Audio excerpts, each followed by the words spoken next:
Excelente, etc. Thrill me. Be afraid. Be very afraid.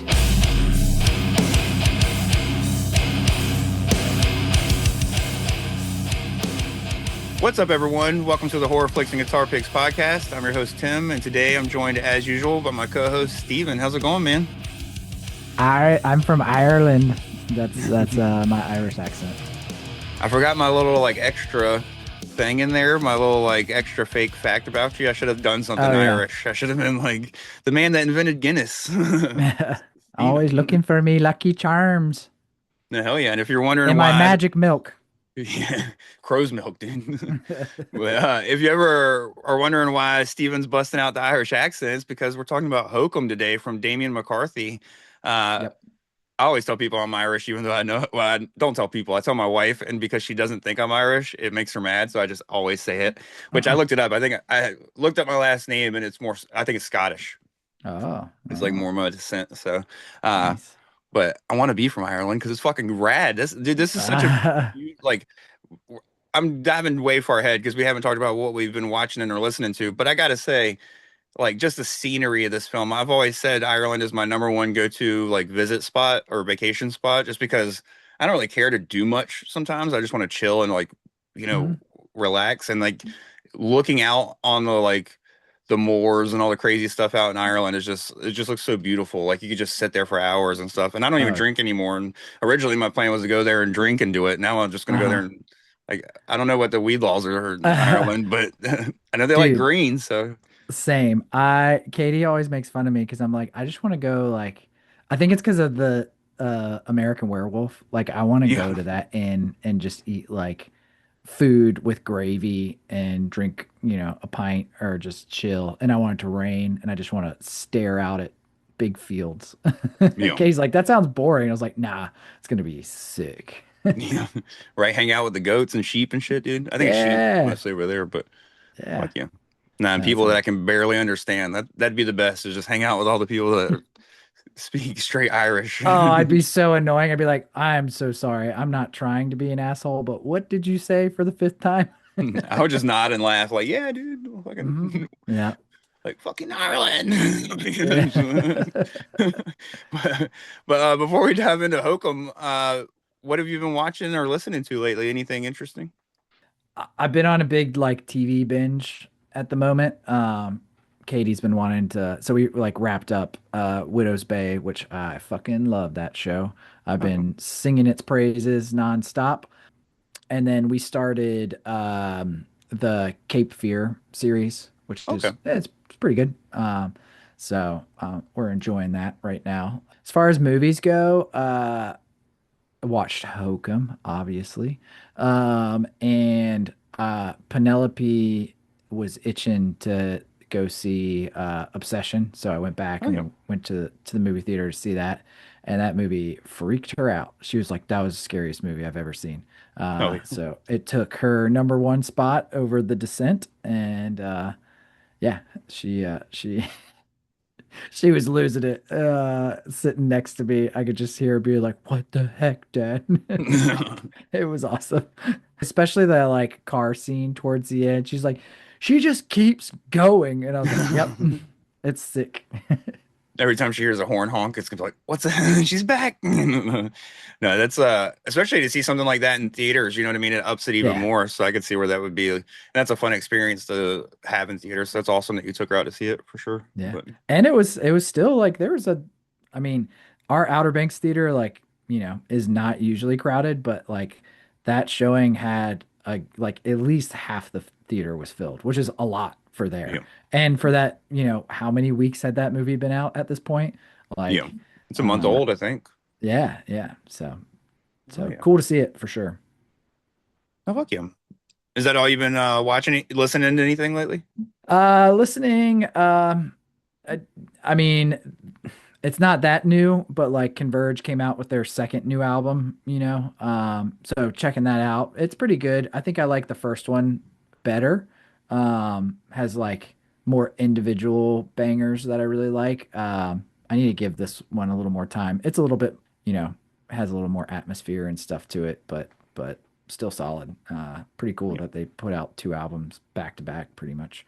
So But other than that, I can't think of anything like new that's dropped that I've been listening to. It's summertime, so like naturally I just like fall into this like habit of listening to like lots of like old soul music and stuff like that. That's like what I want to jam out to, you know. Oh yeah. But yeah, what about yourself? Now I've kind of been doing the same thing, only just not old soul music. I actually just made myself a playlist yesterday called Summercore, and it's pretty much just like happier hardcore. You know what I mean? Like Oh, sick. Yeah, not yeah. so much beat down stuff, but more just like upbeat stuff. Like Trapped Under Ice is on it, like No Warning, stuff like that. But I have found like two bands recently that I really enjoyed. One of them is actually from North Carolina, so shout out to Feel the Pain. Really enjoy them. Uh, they're kind of hard to describe. Very much like that new wave of hardcore bands, that's going today. Sure. Kind of like I know they're controversial right now, but I dig them. But they're close to like end it. Mm. I'm on their side of the conversation, but What do you mean they're controversial? Sounds like a bunch of banana business. I don't know. What do you mean? but we will dive into that, of course, because I don't think my opinion will be appreciated by many. But uh, but no, so I've been really digging them as well as the band Locked Shut. They're kind of both in the same like vein of hardcore and stuff. So really enjoyed both of them. Really enjoyed this band from Florida called Ramtha. It's like Ramtha. And I don't even Okay. know how to describe them. They're like thrashy metalcore, but they're also like very technical at times and like Hmm. progressive. It's very cool. I don't know. I Cool. really enjoy them, and I like the fact that I can't really describe them. You know what I mean? So, Sure. definitely recommend checking them out. And they're still kind of local, so I could see them like really taking off in the next couple of years or Mm. so. So, definitely check out Ramla from Florida. And as far as movies go, I've just been kind of catching up on stuff that's been out and hitting VOD. The newest thing I saw was Exit 8. I don't know if you've even heard of this, but this is Mm-mm. based off of a video game that's one of those video games that's kind of just a puzzle video game. And literally, what you do is you walk around a corner and you're in a hallway of like a subway station, and you have to see if you spot any anomalies, you have to turn around. And by Mm. anomalies, it just means something, different or off or Yeah, yeah, anything. yeah. And if you spot anything, you have to turn around and go back the other way, and you have to go up until you hit exit 8, and that's the end of the game. But if you miss the anomalies, it starts all over. And so there's no like lore in the game itself. It's literally just like you just Uh-huh. do what you have to do. You know what I mean? Like you just have to either continue or go back, and you eventually like reach the end. But this movie somehow, I don't know, man. I gotta say, it's probably like gonna be sleeper hit of the year for me. I Is it is it an Asian film or does it Yes. have oh, okay, cool. Yeah, I have seen I saw a little teaser about that and it seemed sick, you know. I just Yeah. saw like a quick teaser where he's like walking through like the tunnel terminal and he's like freaking out and like this entity is, getting closer to him or something like that. Uh yeah, I Yeah. want to I want to check that out. Now this is definitely probably good. This, if I'm not mistaken, it hits Shutter July 17th because Shutter has like Hokum, that we're going to talk about today, Yep. hits Shutter in July as well. So it's got a pretty good lineup for July, which is why they're upping their price. Douchebags. I don't know if you got that notification, but Yeah. everybody's going up. So I call them douchebags, but they're just following the lead of everybody else at this point. But um, and I could tell it was going to come because of the way that they just did like a huge update on their like Yeah. interface on all their apps and this and that. So you knew it was coming. But Yep. uh, once Exit 8 hits, probably around August or September, it's definitely going to be a pick for me to cover because there's so much to talk about with the film, and it's super fun and definitely different ways you can like interpret so many different things in it. But Sweet. Yeah, let's do it. yeah, I definitely recommend that one for anybody that hasn't checked that one out. I also saw They Will Kill You. If you haven't Mm. seen that yet, literally might be funnest film of the year. Yeah. Yeah, bloody as fuck, just gonzo as shit. I love um who is it? Zazie Beetz is the lead. She's just Mhm. freaking awesome. But and then also I saw The Bride by Maggie Gyllenhaal. Mm. And of course it's completely different than what some people would want out of a Bride of Frankenstein movie, but I had a blast with that as well. Heck And yeah. honestly, you could watch that in a heartbeat. And honestly, wish I would have saw it in the movie theaters. That was Mhm. just because it was so fun of a film. It's definitely more like noir film, maybe like, Mm. a little bit like on the, I guess, satire side, but it does a good job of like bringing in Mary Shelley as like, kind of like, I like Maggie Gyllenhaal's thought of like, we all know that Mary Shelley wrote Frankenstein, but this was back Mhm. in a time where like women were being silenced and stuff like that, and she was probably scared to say certain things and do this. Sure. Like, what would she have thought if she could have said or done whatever she wanted? You know what I mean? Type stuff. So, Hmm. no, I really enjoyed that film. And then I think that was, oh no, and then I did see a documentary. Oh, And cool. I only bring up this documentary because I kind of want to warn people. It's called Oh, 77 Minutes, and it's about a massacre that happened at a McDonald's back in the 80s. I think it was 80s, might have been okay. the 90s. But pretty much a guy walked in with a bunch of guns and ended up like going on a shooting spree for 77 minutes.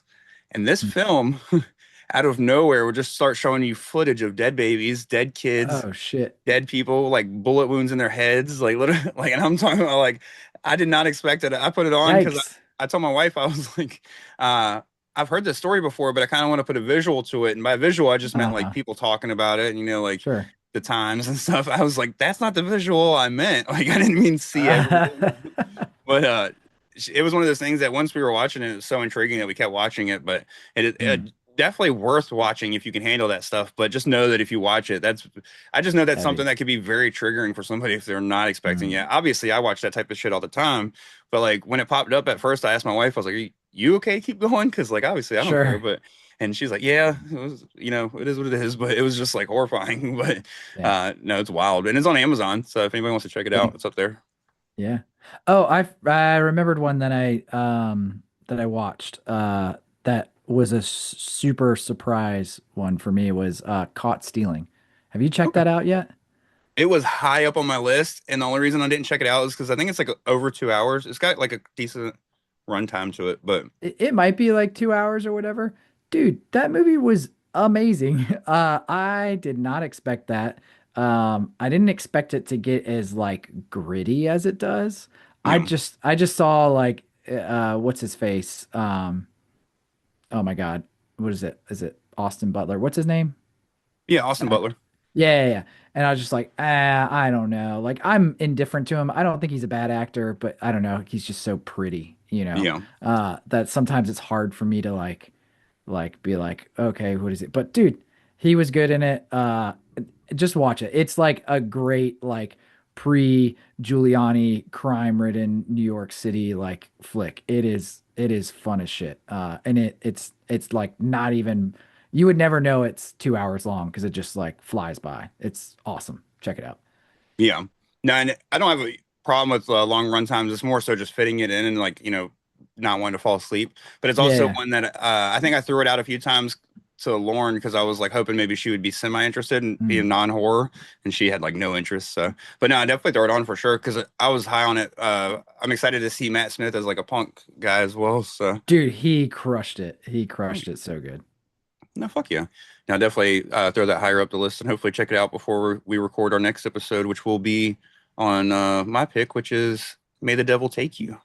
Yeah. So which I'm excited for. It's on Netflix now if you haven't seen it, so definitely go check that out. Yep, I will. But hell yeah.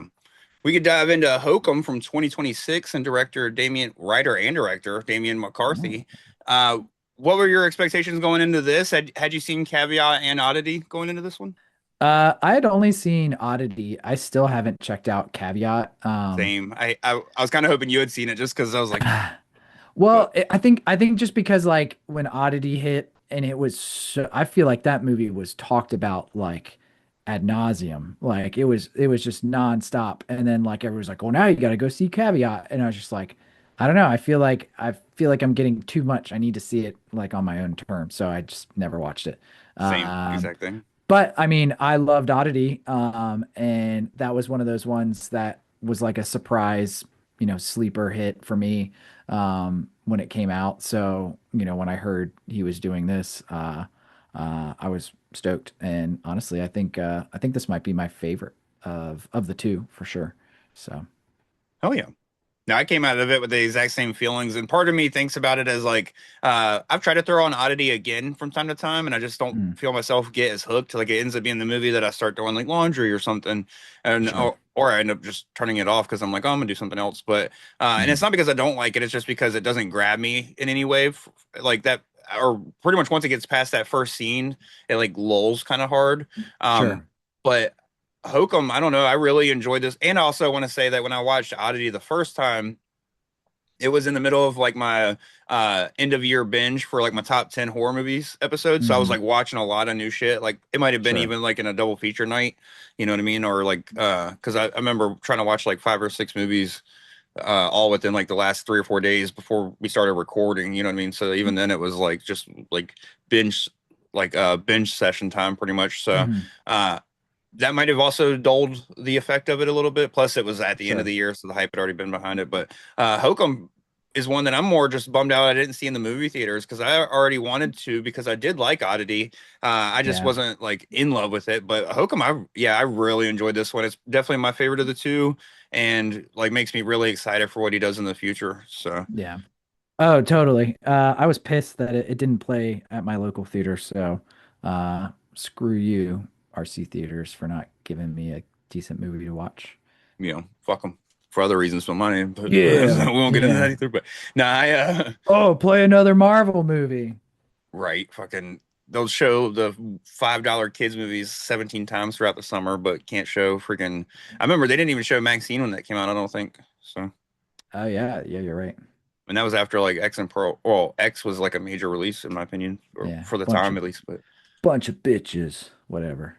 no, yeah. But speaking of Hokum and stuff, shut up, X. But now speaking of Hokum, one of my favorite things about Hokum actually to me is that we could just dive right in if that's cool with you. So spoilers going forward and stuff. But one of the things I like is how you can interpret the beginning. He doesn't never necessarily just come out and say it, but to me it seems like those visions of his mother that we get like early on, like very early in his like in his flat or whatever it is, or his it looks like it might His be apartment, house, whatever. yeah, it looks like it could be a mansion, could be a condo, who knows? But because you just see like a brief like section of it, but it's very nice and sleek and stuff and modern. But so you know he's got money, but in those few brief glimpses you get of his mom, then you immediately see him like investigate, like not investigate, but just kind of go through the stuff and then end up going to the hotel. I never heard a line that's because he also mentions that his mom passed away, obviously, like right at, when he was young and like soon after the honeymoon. But then his dad became mean and eventually drunk himself to death or whatever he said.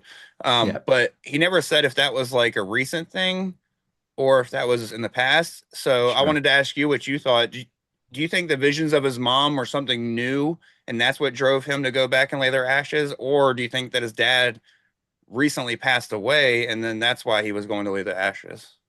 I think I don't know. I think it's the first one in my opinion, but I also could see the second one being a thing too, because Honestly, I viewed it as like the intro, and we'll dive into this more, but like because of like the psychedelic aspect of this film, I felt like in the intro he wasn't actually really seeing his mom. Like maybe he was feeling her presence, you know what I mean?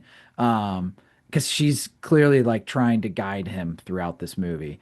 And in those early scenes, I feel like he doesn't really see her, and it's not until later that he actually is able to see her and understand her or whatever. Um, but I just kind of viewed it as like he's super depressed. He's writing this book. Clearly he has, and this whole movie is about like dealing with guilt. So I just viewed it as like he saw the place and he found the gun, and I think like then and there was he was like, okay, like this is gonna be like I'm gonna go return my parents' ashes. They were here, like this is my final stand. yeah. I don't know if I really viewed it as anything other than really just that, but yeah. No, I got you. The reason I was looking at like looking more into it is because I didn't want it to feel like coincidental. You know what I mean? Like I didn't want everything just to feel like, oh, he just so happens to go right as all this stuff's going on with, you know, well, I guess there's nothing really going on until he gets there and stuff. But either way, well, yeah, there's a whole thing with the girl getting pregnant. That's all going on like coincidentally when he's there and stuff. So there is some coincidence with everything that goes on. But I do got to say though, which we'll get into it later when we get to the end, that I feel like that whole line at the end that makes it seem like he needed the drugs to see things like kind of muddies up the movie in my opinion and should have been left completely out.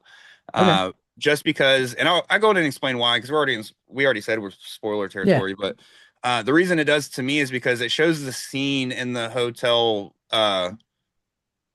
he goes up to the hotel. He leaves the bar and he goes up to his hotel room. And on his way up, he like sees inside of the elevator. That's when he like sees his mom and like freaks out.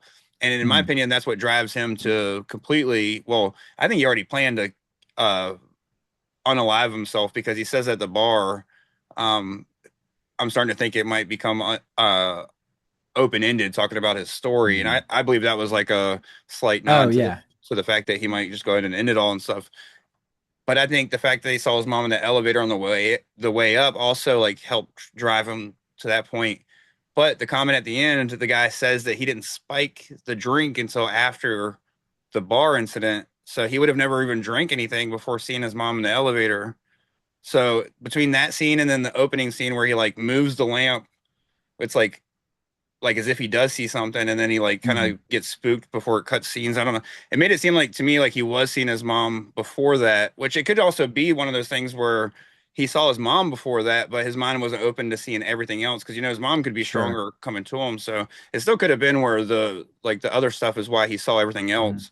But in my opinion, I do think that his mom was at least somewhat visible to him or trying to be visible, but maybe that's why she became more visible once he got opened up. It might have been one of those things where she wasn't strong enough to fully break through until he took those, drugs. Oh, totally. Well, and like a lot of like supernatural films that have a location that is like the catalyst for like all the activity. I feel like this movie, the inn, the hotel, like is like a character in the movie, because so maybe like she's her, you know, her tether to him is like probably faint where he's at, and like maybe him going to the hotel and traveling to Ireland and laying her ashes to rest and everything, like maybe that like slowly is like bringing that connection closer and making her able to like connect to him and stuff a little easier. So I don't know, or the hotel definitely has its own power and energy, I feel like. So yeah. But no, and then they made the comments. Also, the comment just doesn't really work with me in the climax because fucking Mal or whatever sees everything. He sees the witch and shit, and he's not on fucking any kind of acid drugs. He sees the room full of ghouls pulling him in there, and he didn't take nothing. He was just chilling, doing his dirty work or whatever. So that's where I'm just like, I feel like it was just unnecessary. You know what I mean? Like I felt like it was almost like a wink that what didn't need to be there. Yeah. When does Mal first see her? Does he see her only in the basement? Yeah, I think that's when he sees her when he's like down there where like yeah. Which I have a theory about that, but yeah, we can get that. I feel like when we kind of get further into it, the story. But, yeah, hell yeah, we can which we can keep going. Of course, we skipped over the little conquistador start at the beginning part, which wraps around, but I feel like it more so wraps around the character arc than anything else in the story. So we can kind of just talk about it at the end if it really even matters. Yeah. I mean, I feel like, it's clearly like a little visual symbol of Ohm and like where he's at, and I feel like the ending kind of like ties that all in. But yeah, we get a little. When I first saw that, I was like, wait, I thought this movie was Irish film, not a desert film. What the heck's happening? And I was like, oh, okay, little novel time. I'll tell you what, Ohm's an asshole. Yeah. Well, he's a little prick. Yeah, he immediately is like unlikable as a character and stuff. Oh, like God. Which I mean, it works for the character because once you find out he's like a writer and that he's like, which I mean, not that all writers are assholes, but I feel like in most movies that's like a stereotype is they make the writers an asshole or like so it just fit for the trope. Yeah, like you said, and nah. Also, one thing I liked about this film better than Oddity is everybody in Oddity just felt like a character, like everybody just had something that was just too over the top about them, where this everybody felt like very grounded. You know what I mean? Like even though like there's a lot of people like the guy in the woods, you know what I mean? Like he didn't even seem like over the top weird, Jerry or whatever. So Jerry. Like he seemed like very Jerry. like right. He was like the when he was doing the pointing to the bell and shit. Like he was like the little bit of comic relief you get in this film. And I just feel like compared to like Oddity, where everything was like, even though the wife, the like new wife of the husband was like over the top, like rich and prissy, and then the everybody Mm, that worked at the hospital was either like crazy mean or like, sure. oh, this person's like way out of the all like this person's wacky. And so now I really liked how this one was slightly more grounded in reality. And honestly, this is, in my opinion, this film is The Mutilator meets The Shining. It's Okay, I like that. because you got the mattress side followed Uh, by the haunted hotel. So it's like sure. There you instead go. of the dad getting revenge, the hotel got revenge. But Um, yeah, I really like the setup of this movie.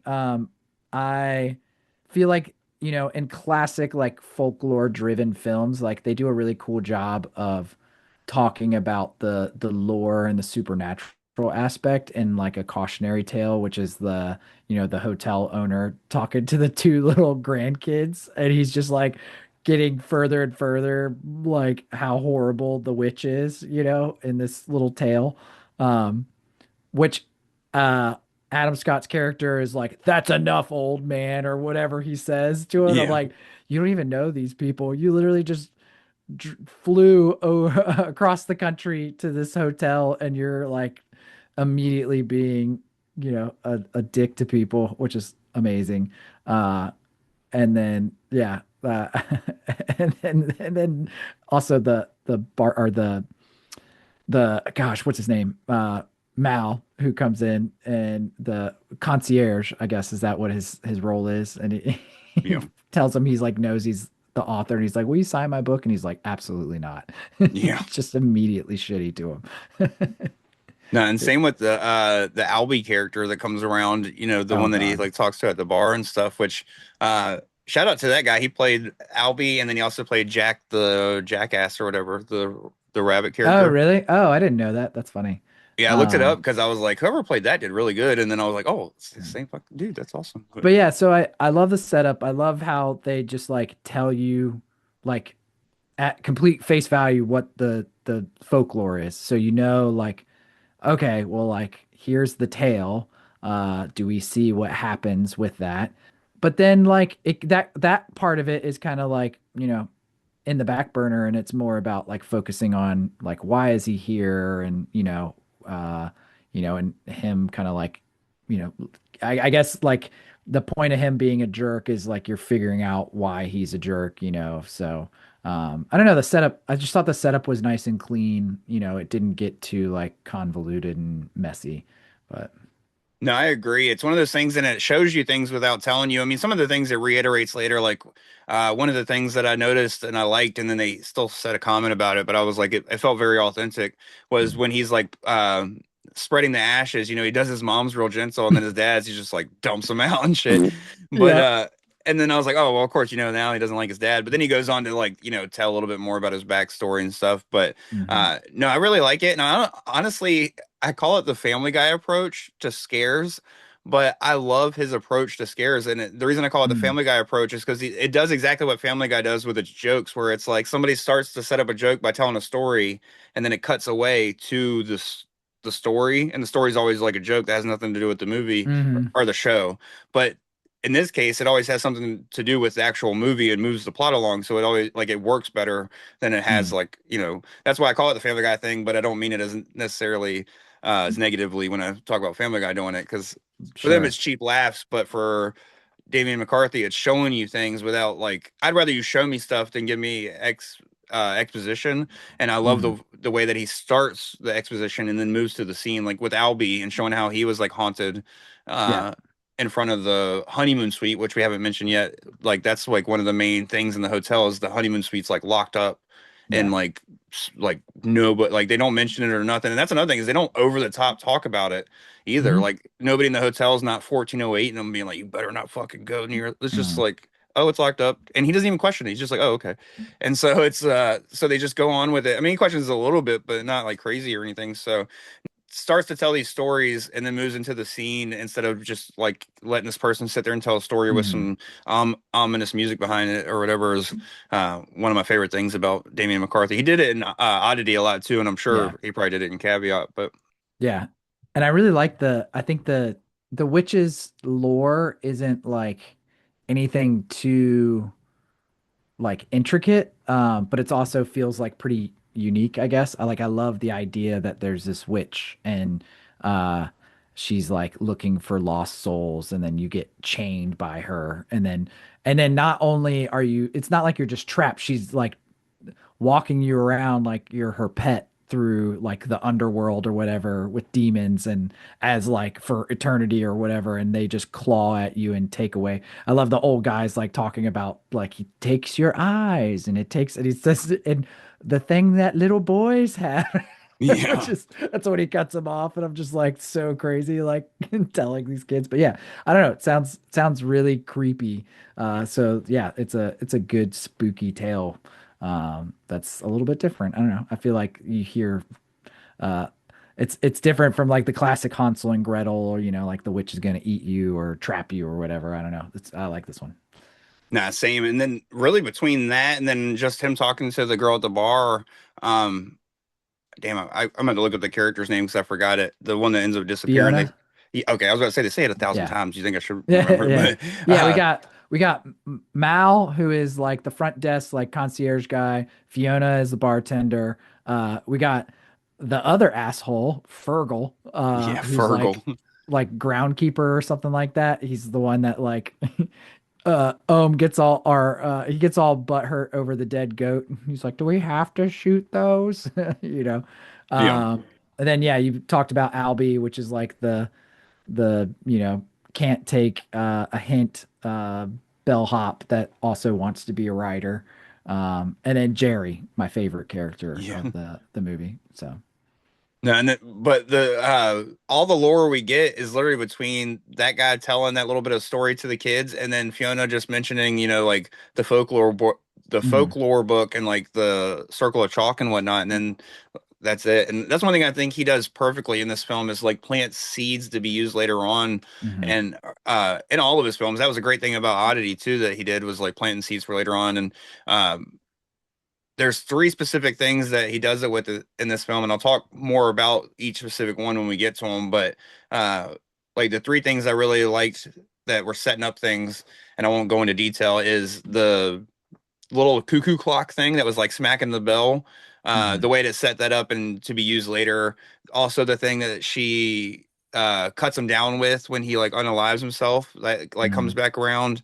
And then there was a third thing that was like super important, and now it's bugging me because I can't remember what it was that comes back around in the same like facet as those two things. Uh, Uh, but no, which I think if I'm not mistaken, that bell from the cuckoo clock, that is the same bell that is in Oddity, where it's like if you ring the bell, a dead what's it oh, called comes to you or whatever. I think oh, that's like the interesting. connection between these two films, if I'm not mistaken, because That's cool. he removes the bell from the clock, so then Mm, after that the bell becomes free from sure. it. So.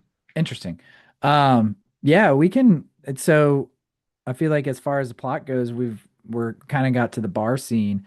Uh, did you expect the unaliving moment? I thought maybe they were going to catch him like in the process, but I didn't expect it to be like as far along as it was. I was like, oh, like, and then he survives.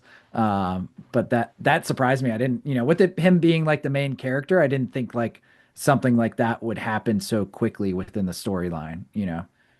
Well, so for me, the way that they were just setting up him up to be like this asshole, I thought it was going to be one of those things where they're like going in his room and then he like pops up behind him and he's like, "What the fuck?" Like Yeah, totally. Yeah. freaks out on him. And then I thought it was just going to be one of those moments that separates him from like his possible help in the future. Like once you start, Hmm. because I had no idea where this was going other than I know it was going to go like haunting style.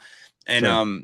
so I didn't know if he was going to be haunted in his room, if he was going to make it to the honeymoon suite eventually, like we get there and stuff. And so when they were going into his room, I thought that was just going to be one of those situations where he is just an absolute like maniac of an asshole. They Hmm. leave, and then something crazy happens in his room, and they're kind of because they kind of hinted at being a Yeah. possibility early on when he's like addicted to Fiona immediately, and she's like, "Well, you can find it yourself then," and he's like, Yeah. "I'm Yeah, yeah, sorry." yeah. Like that was going to be the like cry, kind of like the asshole cry wolf moment. Like, all right, you've lost all of your sympathy points from us. Like, we're no longer helping you. But yeah, Yeah. so No, no, that shocked me. The only part that uh shocked me, but also felt slightly like a plot hole, but not enough to really matter. It just might pull my rating down like a 0.2. Is the fact this comes up around this time as well. The fact that he was the one that killed his mom. He has a conversation with Fiona, and he mentions that somebody shot his mom on accident, and the kid. Well, he She was doesn't even say. murdered. Yeah, She he was doesn't even say it. murdered. Yeah, and he says the person should be hung for it or whatever, but they were too young to be punished. So he obviously. Oh yeah, I forgot that he said that. Yeah. Yeah. Oh, yeah. I didn't even think about it as two and two, like that he says Yeah. the person should be hung for it. And then that night. So that's, yeah, that's why I think the mom thing was really like getting to him. You know what I mean? Because that's why I do think he was seeing her, but I don't think he took it as like a warning like it was. I think she was Sure. there as a positive presence and he wasn't taking it as that because she wasn't strong enough to Totally. complete the It was just message. a further representation of his own guilt, you know. You know, now So I'm talking myself through that plot hole from earlier for the people listening, gotcha, but gotcha. but no, so but that's the only plot hole for me with Mm, other small one it is and it's nitpicky is when we find out that he's the one that killed his mom. I'm kind of like, if you're a famous author, I don't know how that does not get out. You know what I mean? Like, and oh everybody yeah. there at least knows something about him. I'm like, the Albie guy would have been like, that's the guy that killed his mom. You know what I Yeah. mean? Like, or some shit. So, That's fucked up. That's yeah. fucked up. That would have been even a way to. I like the way that they showed the scene because it was fucking. Mm, It was rough when it shows him like shoot his mom in the milk and mm. like oranges just come Spills rolling everywhere. it. Yeah, and then she Yep. comes and like puts it like lays on him. That was dark, but no, it would have been. They could have got it across too if Albie would have been like just told Fiona real quick, like when he leaves, like that guy Mhm. killed his own mom. Like, wait, what? That was the story? Because then it could have led to them going to check on him. But no, it was just, but I mean, I could also see where because he was so young, the name was never released. And then, Mhm. if something like that happens in the early 80s, it might be easier to keep it from being like all over the internet to where like if somebody did that nowadays and then grew up, it would be different. Mhm. We would know their name immediately all the time. So, but Sure. so what's next in the plot? I know from the bar scene. Well, that's pretty much, yeah, the big scene. I mean, we get the, Yeah, he comes to, you have the cool like black and white scene, you know, and everything. Yeah, and he comes to in the hospital, and now he feels like a jerk. And so he goes back to, you know, collect his things, and you know, he wants to find Fiona to thank her and tell her sorry. Um, but she's vanished. Oh no. yeah. Now, and one thing I like about this is the fact that he returns to the hotel to do right by Mm, Fiona, as well as the malice of Mal. Uh, mm, like at this point in the film, I don't really give a fuck about rooting for Adam Scott's character at all. Or no. yeah, and it's one of those things that I'm like, he's a dick, and like I feel bad that he tried to unalive himself, but it is what it is. And but then once he goes on to like try to right the wrong with Fiona, it makes me feel a little bit better because I'm like, all right, well at least he's not gonna leave that girl in the dust. And then it's Hmm. kind of uh like what I always say about, or what people always talk about with Don't Breathe 2, where it's like the evil comes into play, and you start to root Hmm. for the one guy because you're like, well, he's a dickhead, but at least he's not a fucking Yeah, murderer. You yeah, know what I yeah. mean? So it's Sure, like, sure. and I like the way they do that. You know what I mean? They never make you Mm, have like you don't ever have to love this main character, and I like that because I feel like I've often heard people review movies and be like, I didn't like any characters, and I'm like, you don't yeah, always totally. have to like people. They just have to have a redeemable. There just has to be somebody worse, or there just has to be a redeemable quality Hmm. in something that they're doing. You know what I mean? So Totally. But yeah, so he comes back, she's missing, and then um he finds Jerry, which and he's already spoke to once when he went and did yeah. dump the ashes. He met him, but Yeah, so he finds Jerry, and Jerry's on the run, you know. And he finds because at first he's suspicious because he finds her like her convenient spell book, you know, that talks about like drawing chalk circles and stuff like that. And he's like, oh, maybe you did kill her. And, you know, he confesses to her. And I think he confesses that he actually did kill his wife because that's yeah, like the rumor. And that's why people are like, we don't trust Jerry because he's crazy and on drugs. But, you know, you find out like his wife was like terminally ill, I think. But then that's when I think we get the first like other than Ohm dealing with his own demons and like whether he sees his mom or not, like the supernatural gets added because he's like, oh, like I saw Fiona. That's how I know she's, trapped in the honeymoon suite. We got to go there. Which that was a cool scene Yeah. where, where that was a good jump scare. She's pointing to the bell or whatever. So that sets up the whole like gotta get her, which they get back and they run into Fergal and he's like, I'm gonna take Jerry in, and somehow doesn't see Ohm's character, and so he's able to, and he has the key, so he slips on in. And that's where like this film goes from like mystery to like, okay, now we're entering like supernatural like horror movie territory, which is cool. Yeah. I feel like this movie does a good job of kind of like balancing the mystery and crime, with the supernatural. Yeah, and I think it does a good job of staying scary from start to finish, in my opinion. Mhm. But this does have like a good ramp up, and I'm with you. This is the moment where it kicks into like third gear, pretty much, or fifth, whatever fucking gear you want to go. Kicks into the climax. You know what I mean? Like even though it's got like at this point still 45 minutes left, it's like from that point on, it just like keeps going and going and doesn't really let up. But even early on, I feel like the jump scare with his mom at the apartment is great and Mhm. actually gets me. The little story that we get from Albie's great and gets me. The uncomfortableness from the flashback of him killing his mom is great. You know what I mean? So even Mhm. to this point, like you said, it feels like a mystery movie with horror elements. But even those horror elements stand out, in my opinion. And then once we Totally. enter this room, it almost becomes like a 1408 situation where it's like once he's in there, you know that like every corner of the room has like the possibility of having a scare or something. So you Sure. just become unsettled for the next at least 30 Mhm. minutes of him being in that room. Well, and they do such a good job too, because clearly, he's an alcoholic and he's taking, swigs of his flask the entire time. So then you start to like, what is maybe like real, not real. So I don't know. It just sets it up nicely with that. I like that.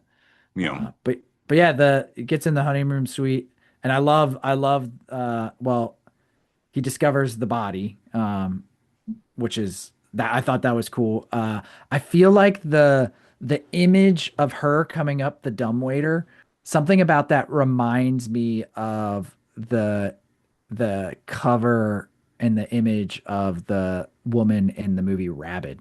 I don't know if oh you yeah, ever picked up on that, but something about that, I was like, oh, I wonder if that was like a subtle little nod to that. I don't know. Uh, maybe it's a stretch, but it reminded me something about the pose reminded me of it. But yeah, looked freaky. That was a good scare. Um, and the fact that he like touches her to pull her out and put him in the chair, like that's real gross. yeah, But yeah, and then comes up with the cool idea with the like little clock, like oh, he MacGyver's the shit out of it to set up his dumbwaiter yeah. adventure. But yeah, he discovers why she's dead too, right? Like does it explain her death on the tape recorder to him? Like he finds out through that? Well, so if I'm not mistaken, so pretty much, I do know that the tape recorder is the third thing that I was trying to remember earlier. That I was like, it Ah, comes yeah. comes back around because you see that at the bar. He makes a comment about it, and then Yeah. like once you find it with her, you sort of get like her story with it. And I thought that was really Mhm. cool, of like a way of placing like her Yeah. communicating with him from beyond the dead and shit. So I thought that was awesome. But yeah, I'm not mistaken. If I'm not mistaken, I know that Mal goes up with him and he keeps being like, "Hey, don't press that button, don't press the button." And then he Yes. finally, that's one thing I like about the Yeah, reveal he is locks him in there. That's right. Yeah. yeah, and then when he locks him in there, he kind of knows that something must be up with Mal, but he Mm. truly doesn't find out until she says on the thing, "I'm pregnant," and then after Yes. that, it somehow becomes revealed. I don't remember. That's the only thing I don't exactly remember is how it truly becomes revealed after that. But then I know Mm. like actually, yeah, I think it just comes out on the tape recorder because, and then of Mm. course, like he doubles down later on when he's like trying to stop Jerry from going up, and Yeah. he's just immediately just starts telling us like Jerry knows none of it, and he's just like Mm. what's name already hates me. He'd kill me for less. Blah blah blah. And Uh-huh. it's just like, Well, dude, you don't know what the fuck you're talking about. we get a little bit of a flashback to the Halloween party too, because that's how you find out that Fiona was spiked and everything, her drinking and all that, That's right. We Um, get to see Mal actually put her there. We just don't get the reasoning until the tape recorder. Yeah. yeah. But yeah, I love that. What another like cool twist in the film that had zero expectation for, and you know, Mal plays a great unexpected or unsuspecting what's the word? Holy shit. Unsuspecting, I guess. I don't know. Yeah, Yeah, Mal plays a unsuspecting villain, you know, yeah. like oh, he just looks like just a happy guy, you know. Especially compared to And all these douchebags. Like everybody else in the yeah, movie is a totally. complete asshole except for him and Albie and Fiona herself, and it's like Yeah. he ends up being the worst of the worst. Yeah, I'm with you. It was very well uh like he was like a perfect guy because he's the only one that didn't feel like a red Mhm. herring for any Yeah, oh, situation. Like, 100%. and I didn't even think a murder would have anything to do with this movie, to be honest. I thought it would Oh just be yeah. like, Supernatural, just through and through. Yeah. you know, It was funny. I watched this with Lance. He was in town and he's like, you look like Mal. I was like, what? And he's like, yeah, you look like if you had a like older Irish counterpoint part of you. It's your doppelganger. I was like, oh, all right, cool, sick. I was like, I guess I can kind of see it a little bit. Um, but yeah, what a jerk. Mal sucks. yeah. And then so yeah, so he's like trying to figure out because she's on the tape recorder, it talks about the basement. Oh, and he finds out that looking at the like fire exit map or whatever, like he discovers the basement. So he's like, maybe this is the only way I can get out, right? So that's why he wants to go explore down there. Well, and Um, when Mal's still up there before he like presses the button, he asks him, he's like, "What's this go to?" And he's like, "Oh, it's the basement. They closed it up, and now you can't even find the exit or whatever mm, anymore." So he kind of like he lets him know about the basement, but yeah, he doesn't decide to explore it until he finds that map mhm, with the where it shows that there's a fire exit down there, which we never see. But yeah.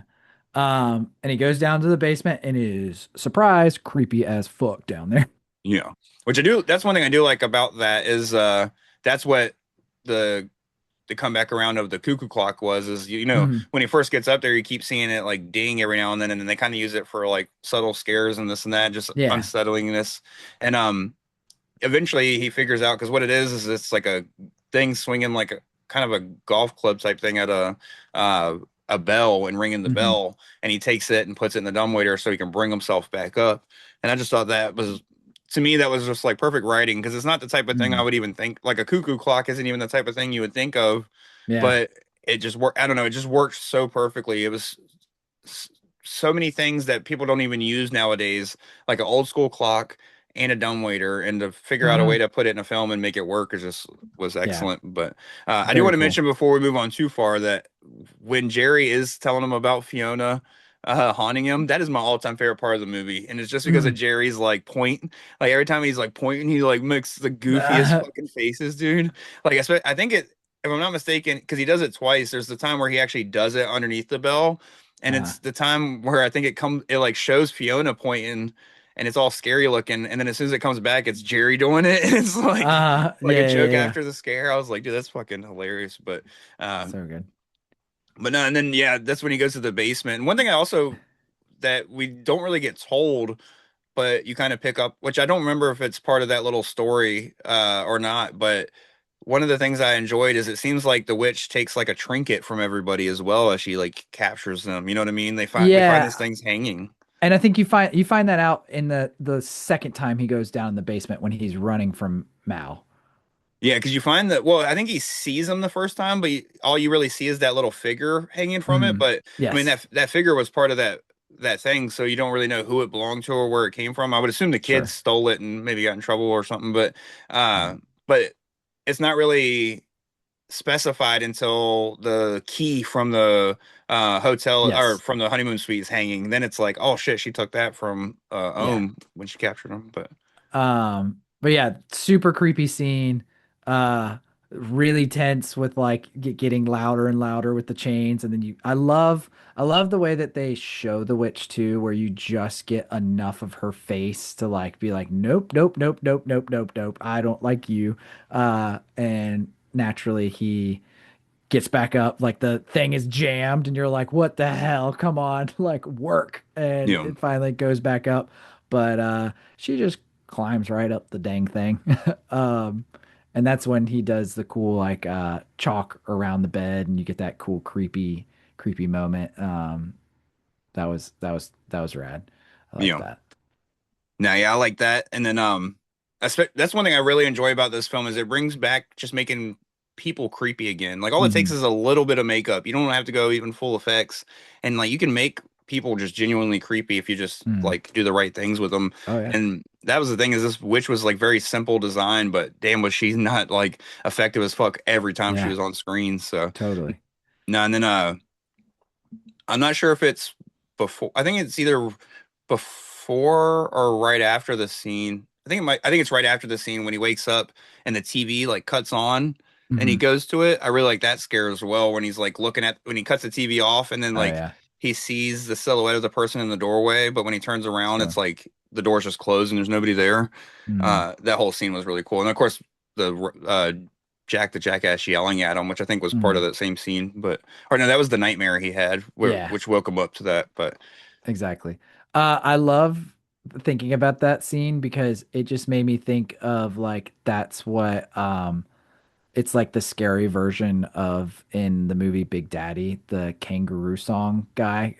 And yeah, this is just like the freaky folklore version of that. But yeah. yeah. Uh Kangaroo song, kangaroo song. He's like, all right. Um He throws up. and I don't know if he's supposed to be a kangaroo. I think he's like a donkey, actually. Maybe I don't Yeah, know. I because don't it's know what he's Jack the supposed to be. Jackass or some shit. Or Yeah, funny, stupid little classic cartoon character. Um, creepy I as fuck love. though. Like I would get Yeah, that tattooed on me. Reminds me of the Blink 182 rabbit from back in the day. yeah, totally. I love too, like how he finds out the like way through that like cupboard, but he can't get out. But I'm like, how strong is that door? Yeah. That is a strong ass door. You can't kick that. Yeah. We see how rusty it is because we see him fucking butter knife the one thing How and then strong is the wood? Come on. I did kind of like that though, like the setup of like, oh, he's gonna do this, and then it's Hmm. like, oh, no, you're not. That was pretty cool. Just because, if Hmm. for a moment it felt like, oh, that was wasted time, but at the same time, it Sure. was just like building the tension and whatnot. But But yeah, you get the scary scene where he jumps in the gross ass uh hot tub. yeah, But oh, that looked nasty. I don't like that. Um and then so when he sees the witch and then what is he just like he falls asleep in the bed? Is that what happens? And then he wakes up the next day, I think, because he's yeah, safe. And then Mal returns. So that's like when he finds like, oh, people are coming back. I'm trying to remember how exactly he gets reconnected to Mal and Jerry because Mal returns, uh, and oh, Jerry jumps out of the fucking yeah. van. Jerry That's does a right. tuck and roll, Grandma, and just fucking Yeah, hops. Do you remember that commercial back in the day? I do I remember. think it was GameFly or whatever, and it was like, uh, the kid had games in his mailbox, so he had to get home Yeah, fast, and he was like, "Tuck and roll, Grandma." She just hops out of yeah. the car. No, it was like, as soon as he opened that up, I was like, dude, he's gonna thrash himself. And then once we see Mal find him, he's fucking like, he's pumped. Honestly, I really appreciate that because I feel like that happens in movies where like just jump and it's like, oh, I got a little bruise, I'm like, nah, he is destroyed from that thing. Yeah, Uh, but yeah, no, it's good. So yeah, so he comes and then you have the most like frustratingly back and forth with Jerry and Mal over like Jerry trying to get Jerry to leave, and he keeps coming back because Jerry's insufferable. He's just like, no, I know something's up. yeah, Uh, and then that's when we get the like the oh, and the bell ringing where he's like trying to ring the bell so he'll hear him, and then he naturally breaks the cord, and it's yeah, like what? Ah, so that was really good. That was great tension and frustration all boiled into like a couple little scenes. And then of course we get the final like bell ring, and he's like, aha, and so he forces him up there. And then Jared gets got pretty quickly. yeah. I will say I wasn't expecting that because like my thought was they show him start to set the fire for the hotel or whatever. So my thought was that he's just gonna like try to lock him in Lock them the both, yeah. yeah, and they were gonna have to try to go out through the basement or whatever. And so like once he just pops up out of the thing with the fucking crossbow and pops Jerry in the back of the head, I was like, oh fuck, Mal's just like doesn't give a Yeah. fuck anymore. No. But, Yeah, I love how he's like, I forget exactly what he says. He says something. He's like, "You all right?" And he's like, "Yeah, I'm good." And then thunk, yeah, and just falls dead. I'm like, "Oh, well, yep. Uh, that's a bummer." Yeah. So then we have the like final climax, and that he goes back down into the basement, which I thought this was part of it that I really liked about this movie was he goes back down, obviously the witch is down there, um and he tries to circle himself up but doesn't finish the circle, and the witch gets him, so you're yeah. like, damn. uh That scare fucking was perfect, like a perfect final scare. Well, yeah, and yes. it's kind of the final scare in my opinion, but So you're like, what?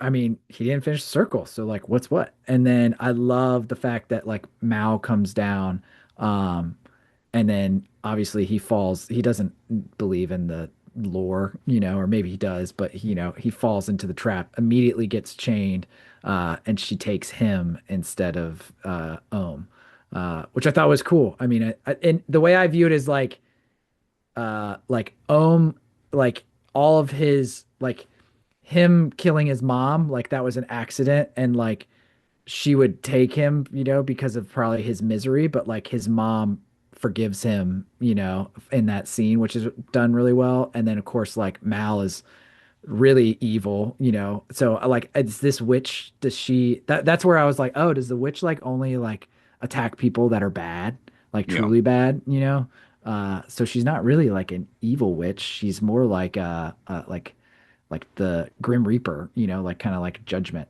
which is kind of cool. So Yeah, and the thing is like Ohm accidentally kills his mom, but like that's the only thing that happens with him like that's negative towards like female and like the female Mhm. characters in my opinion. Like him and Fiona Oh have yeah, totally. like he has like a great respect for especially once after that like initial like dick moment by him, but Hmm. he even tries to go back and apologize to her and thank her and everything, and he even goes as far as to try to discover what happened to her, what because he could have easily just been like, oh, that's fucking wild, bye, Yeah. you know what I mean? So but this guy is literally like the exact opposite Mal is, you know what I mean? He's not only did he murder Fiona, but he was cheating on his wife Mm. and got her pregnant, and that's why he murdered her. So he's got a wife at home that he was already like treating like shit. So Yeah. I think it's just part of like the matrix. Like I think it's exactly kind of like what the guy was saying about taking the little boy's like tools from him. You know what I'm saying? I think it's part of like Yeah. almost like when the matriarch abuses that shit. You know what I mean? It plays into that a little bit with Mm. because what's his name is just. And that's another thing is Ohm's character just kind of seems very solo in life. Like you don't even meet an assistant, you don't meet a Mm. friend, and so it don't even seem like he has the ability to be taking advantage of people or doing it just seems like he stays to himself, puts his books out and does his thing. And Yeah. Mal, on the other hand, just seems like he's out there just abusing women and just like abusing his power in general. But it just seems like, for Hmm. instance, he's happy-go-lucky nice guy to everybody at the hotel. He even gives Jerry more chances than he gives Fiona. You know Yeah. what I mean? So I think it just goes to Yeah. show that he's just a piece of shit. But Well, and the fact that Fiona went down in the basement and was stuck down there, and she just died of starvation, like she didn't get attacked by the witch, yeah, uh, so it just further proves that maybe the witch only, is interested in, guilty parties. I like yeah, the I didn't even think chains. about that. Yeah, Yeah, I like the chains as like it's cool. It's like it represents like this emotional like bondage to like you know their crimes or their guilt, which is kind of a cool uh little bit of symbolism. And I love the way that he did the door opening and like the demons that are like waiting for Mal. Like I thought that was done really sick. Like just like the yeah. glowy like beady eyes. I feel like that's been kind of like a trend lately. Like It this reminded like, me of the movie Demons, the way they're silhouetted with the glowing oh eyes yeah, and stuff. yeah. But yeah, Um, done so cool. Like I feel like most movies would do like just gross like, you know, zombie looking things or whatever. But no, they just made it seem like more ethereal, if you will. Yeah. Which was cool. I love that. And yeah, he gets his redemption moment with his mom. He has a little cry. Which then is able to then hacksaw his chains, both physically and emotionally. Yeah. So And that's when he's the thing from his unaliving comes into play, the little saw. Oh yeah, exactly. Just full circle moment, which was cool. And yeah, but then he gets back up and he still has to survive the fire on top of it, which the jerk, Fergal saves him. Yeah. Of all people, he's the one that saves it. When I think it goes to show, even like uh I think it goes to show that sometimes, like, even when you have like a difference of like opinion on stuff, Mm. like, because that's the thing is, I think Virgil comes off like an asshole, but is he really? You know what I mean? Like, yeah, he shot Yeah, the he's just goat. Like, he shot the goat, and that's kind of a dick move if you love goats. But like over there, I'm sure it's normal. Like he even said, it's like, well, they get on the cars, that's what we do or whatever. And he is not even like he's literally just explaining to Ohm until Ohm keeps pushing, and then finally he's like, well, like, you want me to fucking shoot you? Or I can't remember what he says, but he's pretty much Yeah, he like, said something stupid. he gets sick of his shit. And then when he walks up at the bar and he's a dick to him, he's literally sticking up for Albie because he's like, Mhm. what was going on there? And he's like, never meet your heroes. He's like, yeah, you're done drinking. Like, he pretty much says, cut him off.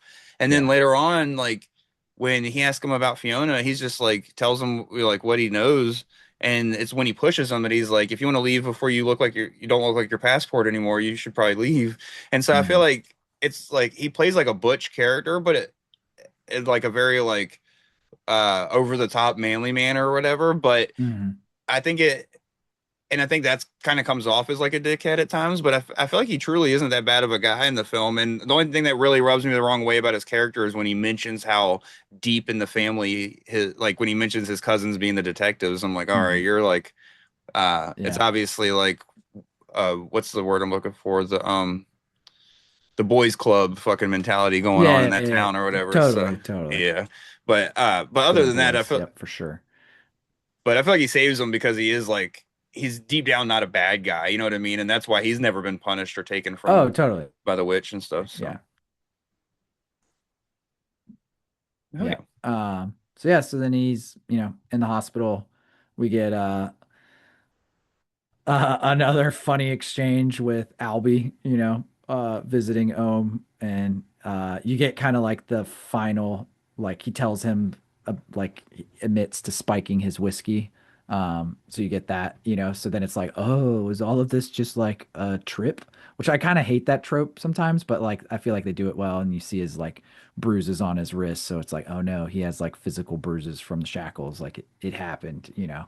Um, I thought they did a good job of like wrapping up kind of like the loose ends of like the hotel's lore, while still kind of being a little like ambiguous and kind of like explaining some of the like did the psilocybin in the mushroom like allow him to see the visions more clearly? Who knows? But either way, he did experience it. I thought that was well done. Yeah. No, I agree. And I think that's kind of where the conclusion I came to from talking this through with you is that it's one of those things that uh, I don't like the line because of the fact that it's like obviously like they show his wrist and it's obvious that it's like, okay, it was real. But I guess when you look at it as just the fact Mm, of like one of those things of it's always there, you just can't see it unless you have, that thing. Like mhm. Sure. so it just so the part that kind of makes it like weird for me is all the stuff with his mom early on where it truly feels Mm, like he sees her, especially the night before he unalives himself and whatnot. But so which I mean there could also be like maybe when he's drunk, that could have been mm. why he saw her. Maybe it's just like you got a That's a fair cloud, like point. open your mind in a different way or whatever. But Hmm. the but even Jerry, mentioned, seeing his wife eventually, you know what I mean, and said it was because of uh the psilocybin and whatnot. Yeah, So that's now, true. yeah, I really like this film. I like the way it wraps up. I love the little, like I'll bring you my manuscript tomorrow, and Hmm. uh, it does a good job of like letting us know that he's still kind of a douchebag, but he's been through some shit, because like even still at first is like, haven't I been through enough, Albie? Yeah. And then he's like, okay, but So it's like they're not trying too hard to be like, this guy's a perfect human now. You know what I mean? But he has like learned a little bit of his lesson and stuff. So no, I'm really excited to see what Damian McCarthy does next. And I honestly could see him. I know people would be like, no, don't touch it. But it's because people think about it as a film too much. I would love to see him adapt The Shining. I think he could do such a fucking good job if he just adapted it and ignored the original movie and like just did everything himself, like with the book in mind. I think he could do such Sure. a good job. But Yeah, I could see that. I thought the like conquistador thing too at the very end. I thought that was a nice little bow yeah. on the overall story. More so to like really like symbolize Ohm's like redemption arc in life. So It reminded me of like the opposite effect of the Possessor interview scenes where it's like you see her completely go the opposite way. It was almost Yep. like you see the fact that he like values life, more than uh the journey, if that makes sense. But or Totally. yeah. Yeah, like the beginning is 100% like there is no happy way out of this. Like violence is like inevitable, and then like the ending is like mercy is possible, which Yeah. is cool. Well, and also saw it as him writing the happy ending for Fiona. You know what I mean? Like all Mhm. kind of like Oh a yeah. tribute to her too. So And honestly, in the realm of like bleak ass horror films, I feel like, I mean, there's some heavy topics within this movie, but like, I feel like the common trend nowadays with horror films is like, let's have like deep trauma that we're like trying to unpack. And then like, sometimes it just seems like the films are like, it's inevitable.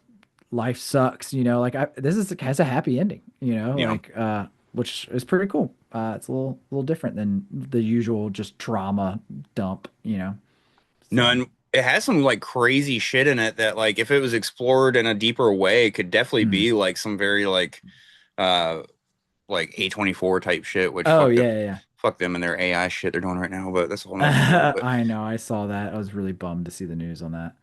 But the way that they like, for instance, like him killing his mom and him Mm. like unaliving himself and like all those things could easily, and the woman starving to fucking death, like the way it's sprinkled in this film, it almost reminds me of, and it's only comparison because it's new or newer, is like When Evil Lurks. Like the shit that happens in that film is so dark and bleak, and the film is Mm. dark and bleak, but when you watch the film you don't feel the dread that you do of like a Hereditary or Totally. fucking like some of those films that just focus so hard on the trauma, where it's like these films have the trauma within them, but that's not the focus. The focus is the Mm. mystery and the like supernatural, and like it's just you're like so focused, like that part is just like information that just so happens to be traumatic instead of being a Mm. film that's about trauma, in my opinion. So, Yeah. and how it affects people. Heck yeah. But hell yeah, we can wrap this up with rating it. What would you give this out of 10? Out of 10, I would say I would I think I would pretty confidently give this an 8 out of 10. Okay. Uh yeah, I mean like I'm a sucker for good folklore. And one thing that I think suffers in a lot of films like that is it gets too hazy and like the writing or the directing like they don't want to like create an ultimatum for what the folklore is, but this does a good job of like keeping it simple, but still wanting to kind of like be intrigued and know more. Like it's still a little bit mysterious, but like I don't feel like it's so confusing that I'm like, yeah, I don't know what this means. Yeah. Um, so I really like that, and yeah, I like I liked uh Adam Scott's performance. I liked his like redeeming, his arc, his character arc in this is great. And it generally had some awesome scary scenes. So yeah, it's definitely up there for this year for me for sure. Oh yeah. Now it might have seemed like I was slightly further down on it than you than while talking about it, but I'm actually gonna give this an 8.5 out of 10. It's only zero point Nice. 0.5 more, but the only reason I'm even docking it really is that stuff that just feels like a little bit up in the air, like as far as like, what exactly the psilocybin did to him and what it Mhm. affected, which is a cool and ambiguous thing to have. But at the same time, it just, that's the problem, is I feel like it added an ambiguity that Is it Mm, necessary? Is it not? And then there's also just some other things that I feel like are actually like feel slightly rushed in my opinion. mm, Like I would have liked maybe either more time with Jerry, you know, sure. between either him and Jerry. And I mean that's also just liking Jerry, but I feel like Mal to become the villain only works because it works really well, but also because you literally see him for 2 seconds be a really nice Hmm. guy, and then you don't see him again until he's the evil villain of the movie, pretty much. Yeah.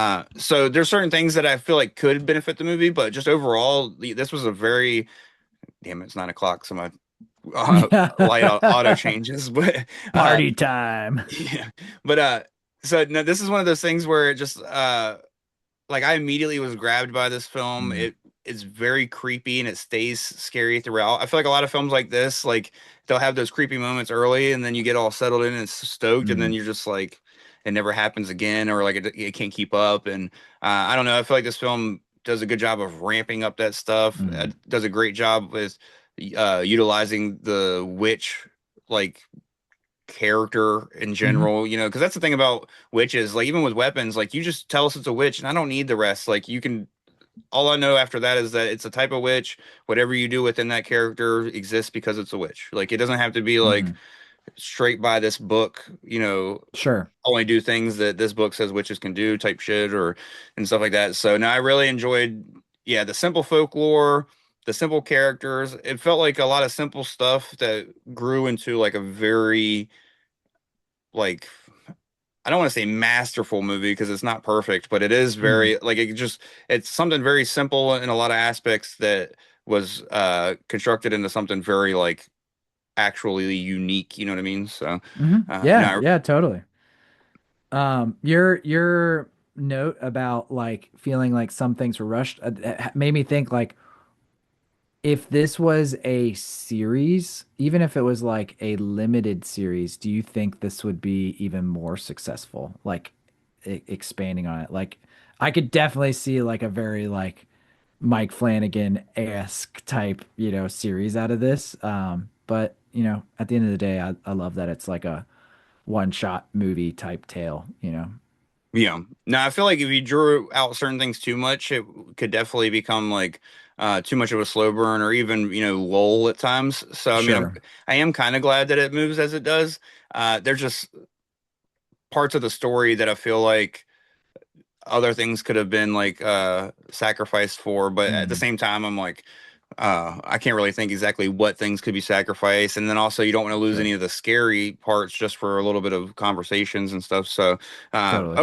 overall I feel like this is such a well crafted film, and it makes me just super stoked for anything Damian McCarthy does, but it also makes me Yeah. super bummed that his films are still sitting at like a level of like Damien Rugna's where uh Mm, like horror fans, like diehard horror fans are watching him and know about him and whatnot, but he still hasn't hit that next level of like being at like, you know, his movies aren't getting wide releases. Like you said, it wasn't even at your theater. And, yeah, you that's know, like true.